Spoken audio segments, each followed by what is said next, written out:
O jogo já não. O jogo já não. E o jogo já não.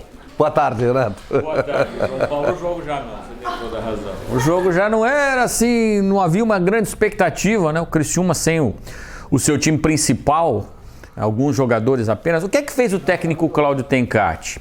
O Tencati, ele colocou um time defensivamente muito forte. Muito forte. Priorizou a sua linha defensiva, acabou colocando o Rodrigo, zagueiro, de volta, o Rayan, o Cristóvão, colocou 3 volantes para proteger essa defesa e dentro desta proteção ele não sofreu. O Gustavo fez uma defesa no jogo, a gente viu ali nos melhores momentos, o Gustavo fez uma única defesa no jogo e ofensivamente, bem, ele armou o time com 3 volantes, deu liberdade total para o Thiago Alagoano, para o Lucas Xavier, atacante, e também para o Fernando Viana. O problema esteve nesses 3 jogadores, eles não conseguiram finalizar a gol. O Lucas até deu uma cabeçada no travessão, perdeu o gol, porque estava sozinho, livre de marcação. Então, o Criciúma conquistou a metade do seu objetivo, que era não tomar gol. E, é claro, aumentar a vantagem e vencer. Renato, o Criciúma vai ser campeão da segunda divisão? Vai. Mas o Atlético só precisa de um gol. É aí, João Paulo, que o Tencati falou, não, força máxima lá no Heriberto. Heriberto, que é o Heriberto Wilson. Por quê? Porque o que o adversário precisa para ser campeão? Um gol. Um golzinho. Aí você fala, não, mas o Criciúma é melhor. Mas a gente já viu no futebol, o tempo vai passando, o jogo tá 0-0, tu tem uma chance de falta, uma chance de escanteio, alguma coisa nesse sentido. Então, aquela história do seguro morre de velho.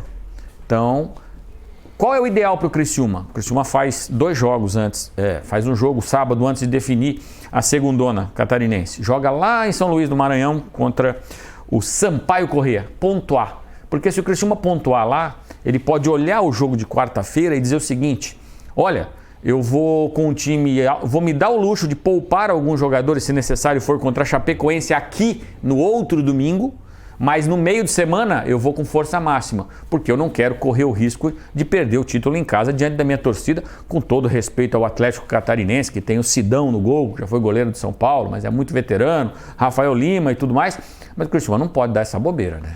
Agora, o Tencati pode ter feito alguma experiência em termos de formação ao fazer um time defensivo assim? Ele sabia muito bem o que ele estava fazendo, sabe, João? Ele não queria perder o jogo, esse aqui, e ele não perdeu.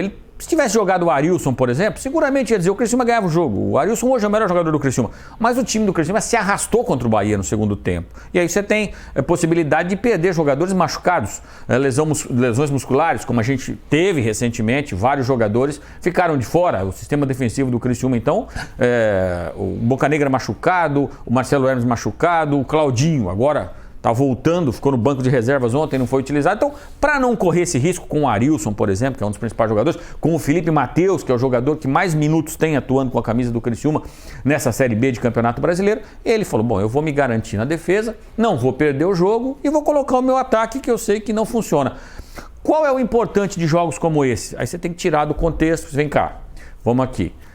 O jogo vale o quê? O Criciúma está renovando contratos de jogadores, certo? Certo. Então agora você tem que analisar friamente, sem a emoção, quem serve e quem não serve. E quem assistiu o jogo ontem, o presidente do Criciúma estava lá, e para bobo não serve, embora não seja especificamente de futebol, mas é um homem de negócios. O pessoal que jogou ontem, por exemplo, Thiago Alagoano, os salários mais caros do Criciúma, não tem a menor condição de ficar para a próxima temporada. Jogadores que atuaram ontem no ataque, se o Criciúma realmente, e prometeu para o seu torcedor que vai montar um time para ser campeão estadual, ou disputar o título estadual, ser campeão é contingência, vai montar um time para ser protagonista na Série B do Campeonato Brasileiro, os jogadores que tiveram ontem em campo, olhando o agregado, né, da temporada, não podem permanecer para a próxima temporada. O Criciúma planeja aí renovar com 10 ou 11 jogadores. Depois eu vou trazendo esses nomes aqui no decorrer da semana. Os nomes, o próximo, eu já adianto aqui, o próximo que está na linha de renovação é o zagueiro Rodrigo, que é o capitão do time. O Criciúma já renovou com o Arilson, ótima renovação, com o Marcelo Hermes, e o primeiro da fila é o zagueirão Rodrigo, que jogou ontem, mais uma vez, o melhor jogador do Criciúma em campo, outra vez, né? O Criciúma que volta a campo, Série B do Brasileiro, sábado, 7 da noite, São Luís do Maranhão. Esse é o jogo. Próxima partida. Isso. E aí, dia 21... Dia 21 a decisão aqui e depois no final de semana, no domingo, Chapecoense aqui também. Obrigado, Renato. Um abraço. Informações do esporte, o comentário sempre aqui. E também no portal ND+, você tem todas as informações lá.